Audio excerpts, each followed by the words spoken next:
Okay, so I don't really know how to do intros, but ignore the mess. This is my roommate's side of the room, and he has not cleaned yet, and ignore the drip, which is awful because it is minus 22 degrees here, pissing down snow, and our oven does not work. So this is the video guide. Number 10, Glass Jaw by Aries. Despite me being a huge Quadeca, break-ins, and glaive fan, I've never really understood the Aries hype until this album dropped. The production on this album suits his fantastic voice perfectly, and I think this is a very solid album, all in all. I wish I could see him perform live. He's coming to my city in May, but I will be in Croatia. So, I mean, it's fine, but still, I wish I could see it. I really appreciate the lyrics as well. They're very vulnerable and they're very real at times, but he can also go really hard on tracks like In the Flesh, which is also my standout track. I think the braggadocious lyrics along with the great production work so well together, and I love the drums. The drums for me makes the song and is the reason why that's a standout track for me over tracks like Sleepwalker. Number 9, Y'all by Glaive. I was very hyped for this album when he was advertising it, and I was actually quite let down when it came out. Prefer his other sounds a lot more, but he has truly mastered the club style quite well. It's just I'm not a big fan of club music. But after a few listens, I do love most of the songs individually. I'm not gonna listen to this album that much in like the future, but I think it works well. But I still think he retains a lot of the reasons why I love him, and that is his charm and his very real and very like vulnerable lyrics, even when he's not trying to be vulnerable. Just the fact that he says shit that a lot of artists would not say, which I find to be very charming. And even, like I said, even though I don't really like the sound that much, all the songs are short and unique enough to where I don't get tired of them. I also appreciate hearing him actually spit some bars for once, like the second verse in Appalachia is incredible, and I feel like often he focuses too much on, not necessarily too much, but he focuses a lot on the production and the sound rather than spitting, and it's fun to see that he can do that. The standout track for me is Foreigner due to the just insane production. I love the chorus, I love the production, I think it's the bridge. It's loud, it's abrasive, it's in your face, and it's great. And the bridge in particular is very, very good, which is why it's a standout track for me. Number 8, Misha by Smøgmænd. This EP is really, really good. It's cloud rap at its best. The production goes hard, very reminiscent of Blady's Cold Visions. I fully expect to hear Wake Up Filthy at the start of a lot of tracks. The production is definitely my highlight of the EP, as Danish is such an indecipherable language even for us Norwegians. But it's not the lyrics that draw you in, even though the few lyrics I understand I fuck with. But it's cloud rap. You're here for the production and for the flow, and they do that incredibly. And like I said, even though it reminds me a lot of Cold Visions by Glaive, I feel like it still stands perfectly on its own. And I give it about 3 years before Blady and Smøgmænd collab. The standout track for me is Akut. It starts off so ethereal and suddenly, boom, one of the hardest beat drops I've heard in a while. The beat is so good and Smøgmænd flow on it so well, changing up their vocal style often and in very good ways. And even if you don't speak the language, I don't speak the language and I fuck with it still, it's worth a listen. Number 7, Sinekyre Trekk by Cezinando. This album took some time for me to like, due to the weird and sometimes annoying beats, but after some time I really started to enjoy it.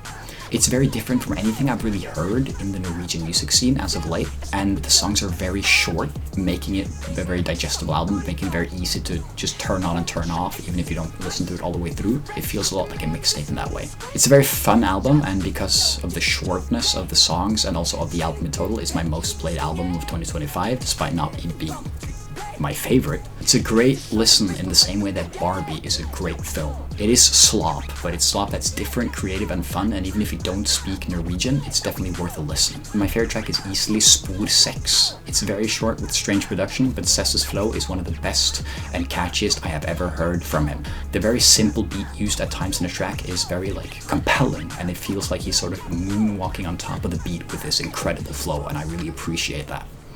Number 6, Balloonerism by Mac Miller. Mac Miller is my favorite artist of all time, and I think this is one of his best records. It's experimental and it's strange, but not too strange. It's very haunting when you know the backstory of what happened to Mac, and the lyrics are heartbreaking, but not in the same way as other albums of the year. It's heartbreaking because of the gift of hindsight. It's heartbreaking because we know what happened to him, not necessarily because the lyrics in themselves are very heartbreaking. The standout track for me is Rick's piano. I love the dreamy beat and the slow pacing sort of gradually pulls you in. And when repeating the phrases like "the best is yet to come," as well as "what does death feel like," it haunts me in a way that only Mac's lyrics can. It's an incredible album, and I think it's very slept on this year because it was barely advertised and it came out very early. Number 5, The Boy Who Played the Harp by Dave. I actually wasn't very blown away by this album on my first listen, and I do think it has some lows, and those lows are most of the songs that attempt to be hits, but the emotion in this album is so strong. Every bar is meticulously crafted to fit the verses perfectly, and some of the bars are so heartbreaking. My favorite song is Selfish due to how honest he is in it, and how sad that honesty is. A standout true lyric for me is when he's talking about how he's in therapy, and he says, "Middle of my sentence, she cut me off." She's like, "Sorry David, we don't have any more time. The appointment's till 4 and it's 3:55. I feel like she wouldn't even care if I die." That shit hit me very deeply and really affected me because I thought it was such a simple way to describe the feeling of having like nobody who to care for you. I thought it was very, very impressive. It's a song that grabs hold of you and refuses to let you go, and it just feels like a genuine trauma dump. Not in like a therapy session way, but in like you're a 16-year-old kid during COVID on Discord, and this 24-year-old is threatening to kill himself in your DMs, and you have to talk him down. Which may be quite niche, but I think a shocking amount of people will relate to that. Number 4, Forever How Long by Black Country New Road. I mean, it's no secret if you know me that I love Black Country New Road. I mean, I've seen them live twice. I have Answer 'Em Up Here tatted on me, which is my favorite album of all time. But this was kind of a weird one because nothing about this album blew me away compared to the top 3 of this year. But it's by far the most consistent out of any of the albums on this list. Every song is great. Few are incredible, but they're all great. The melodies are a big highlight of this album, but the instrumentation is consistently high level as well. I love how they combine so many different instruments to make their songs and how all of the female members contributed to writing and singing this album. I feel like if I were a woman, this probably would have been my favorite album of the year, but like some of the things sort of whoosh, go right over my head because like I can't relate to a lot of the things that they talk about. And like most of their music, it's definitely made to be played live, and I can say that because I was blown away when I saw them live in Oslo a few months ago. My favorite song on the album is Nancy Tries to Take the Night. It's a very calm track melodically with not a lot going on, but the lyrics, melodies, and vocals are so good that every listen moves me in completely different ways. I also did a deep dive into the lyrics for a photo project I've been working on, and I got a whole new understanding of it. And every time I listen to the song, I feel like they're experiencing it. I feel like I see what they're talking about, and I think it's a masterclass in storytelling. Number 3, Getting Killed by Geese. I know, another white boy with Geese high, but like it's good. I'm a white boy with a mustache, I'm going to love Geese. I've known about Geese for a few years now, but I've never actually listened to them until about 2 months ago, as of recording this video. I was very surprised by how similar this album felt to my favorite album ever, Answer 'Em Up There. And despite not really sounding the same, it just sort of gives the same vibes as listening to Answer 'Em Up There from the first time. The lyrics are strange but incredible. The vocals are strange but enthralling, and the instrumentals are so weird that I cannot help but love it. This album is so unique in all the best ways, and I can't wait to delve more into their discography. The standout track for me was Opé du Cocaine because of its great melodies and heart-wrenching lyrics. I love how, compared to some of the other songs, the band show kind of restraint by chilling a bit and letting the lyrics and the vocals speak for themselves. Whereas in some of the other tracks, they go crazy with the instrumentation and it sounds very good, don't get me wrong, but I really appreciate how, even though the band is very talented, they're able to recognize, yeah, we don't need to do much here, this is just let the lyrics and the vocals speak for itself. And I really appreciate that. This album probably could have been higher if it had come out a bit earlier, or if I'd listened to it a bit earlier. Number 2, Pain to Power by Maruja. I've also known about Maruja for a while. I love a few of their previous tracks, but I didn't really care about them until I heard the singles for this album. After that, I was completely sold, and it became one of my most anticipated albums of the year. I was sitting there waiting because of the singles were so incredible. And I've loved this album since it came out. Everything from the vocals to the lyrics to the instrumentation completely blew me away, and Maruja has quickly risen to the top of the bands I would like to see live list. My favorite track is definitely Look Down on Us, because I think it combines the sort of heavy metal vibe with beautiful saxophone and aggressive vocals, but also beautiful vocals. It's a masterclass in contrasting musical styles, and I really appreciate how they consistently throughout this album, but especially on this track, uses the saxophone almost like a guitar. It just goes crazy with it, and I really appreciate that. The usage of the saxophone in that way gives it a very dark and gritty sound, and just when you think you have the song figured out, they switch it up, giving you a calm and beautiful melody and like a beautiful singing, and you just like get swallowed up in the beauty of the song before they fully go hard again towards the end. And I love long songs that have a lot to offer and a lot of variation, and I think this is a masterclass in writing a long song. Now, before I go into my favorite album of the year, I would like to give some honorable mentions. A lot of these are Norwegian albums, so if you're not Norwegian, too bad, just skip this part. But a lot of these transcend language as well, and I'll talk about which ones do and which ones don't transcend language, and which ones I do think you should listen to, and which one I think maybe you wouldn't appreciate this if you couldn't know the lyrics. So the first Norwegian album is actually an EP, so I'm kind of cheating. It's called Glemmer Tid, Sted og Mening by Blomster, Brant. This EP was made by two childhood friends of mine, so shout out Tor and Bendik, and despite being in Norwegian, the sound is also good enough to where I implore you to listen to it. Whenever I listen to it, I'm filled with so much pride, and I'm so thoroughly impressed, because I know that neither of them have been doing music for more than a few years, and this is their first project, and I'm really, really impressed by it. And I can't wait to see what they do next, and I'm one of their biggest fans, both as the people they are and also by the music they make. My personal favorite is Fremmed, because every time it shows up on my shuffle play, I'm like, oh, what the fuck, what's this song? This song's really good, and then I hear Tor's vocals, and I'm like, holy shit, I didn't realize they were capable of this.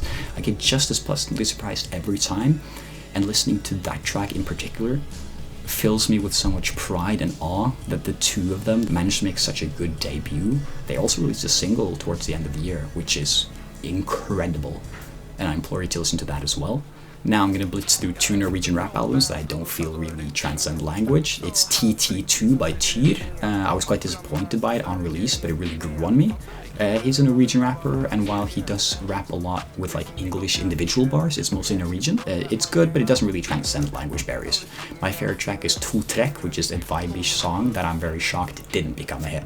The second to last honorable mention is Valget å gå og vi gikk by Ari Bajgora, which is also a Norwegian album. I'm very surprised by how good Ari had become this early in his career. I didn't think he was capable of making such a good project this early on in his career. I thought he was 2 or 3 years away from making this quality. The album was released in 2 parts, and I absolutely loved the first part, but I thought the second part was a bit disappointing, and that really knocked it far down on the list for me. It's catchy, it's fun, it has bangers, but I think, like I said, it's very top-heavy. My favorite track is Vi kunne fly. The chorus is great, and so is the flow, but what really encapsulated me was the incredible drums throughout the song and the great drum breaks. Now, my final honorable mention is Soft Spot by Honningbarna. And this might sound vaguely familiar to you because Fantano actually reviewed this. And like, I'm not going to pretend like I'm a big Fantano fan, but I did feel a lot of national pride when I saw him reviewing it. It's a Norwegian aggressive rock album that does transcend language barriers, because the lyrics are incomprehensible in Norwegian as well. The focal point isn't the lyrics, even though when I actually read through them, they're really good. But the focal point is just the really, really aggressive and hard sound. My favorite track is Hvilke Splinter, which is an incredibly aggressive song, but it also has kind of vibes and a good little melodies and stuff. I really appreciate it. It's definitely not their best album, but I think it does merit a spot in here, and I would recommend you listen to it if you like a bit of the more aggressive sound.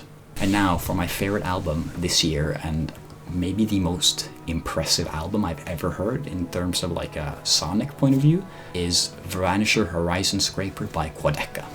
First of all, the production on this album is so good that it's like I can't comprehend how somebody's able to make that out of nothing. All the features he selected did an incredible job, and it's one of the most visual albums I've ever heard as well. No matter which track you're on, I can close my eyes and I can imagine exactly like the vibe of the song. And I think no song does it better in that way than the final track, where it literally sounds like you're drowning. Coming up for air, drowning, coming up for air. And when you drown, like it's hard to explain. Just listen to it and you'll know exactly what I mean. It also has Maruja on it, which I was very surprised by, but they did a great job as well. The standout song for me is definitely my favorite song of this year, and that is Dancing Without Moving, which has such a fun and catchy melody, and the production is so weird and beautiful. The highlight is definitely the production, but the melodies are great, the lyrics are great, and I just think he does an incredible job. And if you're only gonna listen to one album that I recommend from this year, this is the album to listen to. Thank you for watching this video. It's very different from what I usually do. I'm a big music enjoyer. I'm working on a long-term project about the Ultimate Spider-Man comic books, but I recorded the first third of the script that I made like 2 months ago, and already the video is like 50 minutes long, so that's going to take a long time. But I've sort of lost a bit of the motivation from working on videos, so I wanted to make this quick and simple video to just sort of, I guess, get the creative juices flowing a bit. Thank you for watching this. As you can tell, I'm not really used to speaking to a camera like by myself. Like, subscribe, brofist, whatever. I have a lot more interesting content planned. I'm probably going to do some vlogs as well, similar to what I've done in the past, except higher quality, because I've gotten a lot better and I'm focusing a lot more on video rather than photos this school year. If you're Norwegian, check out my friend's YouTube channel called Norsk Bolle. I'm in a lot of those videos, so you should check them out if you want more of me. And I think you should, because I am awesome, and I think I prove that a lot better when I try to be funny rather than serious. So thank you for watching. Goodbye.